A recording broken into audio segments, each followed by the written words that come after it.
Pourquoi 10 ans? Tous les ingrédients du procès fictif de la prostitution de mineurs et du proxénétisme sont réunis sur scène. Une victime, 2 accusés, leurs avocats, des jurés tirés au sort dans le public, et puis le juge, qui joue sur scène cette mise en situation depuis 5 ans déjà.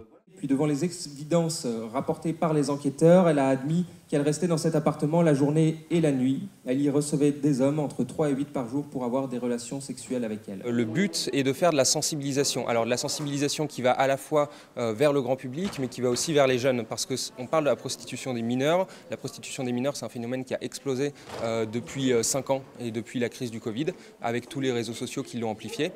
Tirée de faits réels, la pièce reprend des stéréotypes qu'on retrouve dans les prétoires. La victime, par exemple, est une jeune fille dépendante de son petit copain et n'a pas conscience de l'exploitation sexuelle subie par elle. Il insistait vraiment pour que je le fasse et il pouvait me dire des choses comme le foyer n'allait pas me récupérer, j'allais me retrouver à la rue, faut que je travaille en fait, faut que je gagne cet argent. La santé mentale va être très fragilisée et ce qu'on se rend compte en fait concernant la prostitution des mineurs, c'est qu'elles sont très isolées en fait.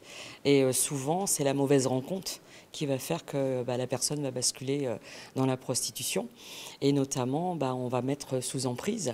Donc ça peut être le petit copain qui va manipuler, qui va isoler. Dans le public, la procureure de la République de Tours était présente avant d'exposer sur scène les mesures mises en place dans les cas de prostitution de mineurs. Nous sommes attentifs tout d'abord aux victimes, aux jeunes mineurs. Nous veillons à ce qu'elles soient protégées. Avec par exemple des saisines des juges des enfants en assistance éducative pour qu'elles soient prises en charge et qu'elles soient sorties de ce cycle de la prostitution. Nous œuvrons aussi pour lutter contre le proxénétisme. Donc ce n'est pas facile parce qu'il faut que les victimes, les prostituées parlent. En France, environ 10 000 mineurs sont prostitués. L'aide sociale à l'enfance d'Indre-et-Loire estime entre 80 et 100 personnes de moins de 21 ans victimes d'exploitation sexuelle dans le département.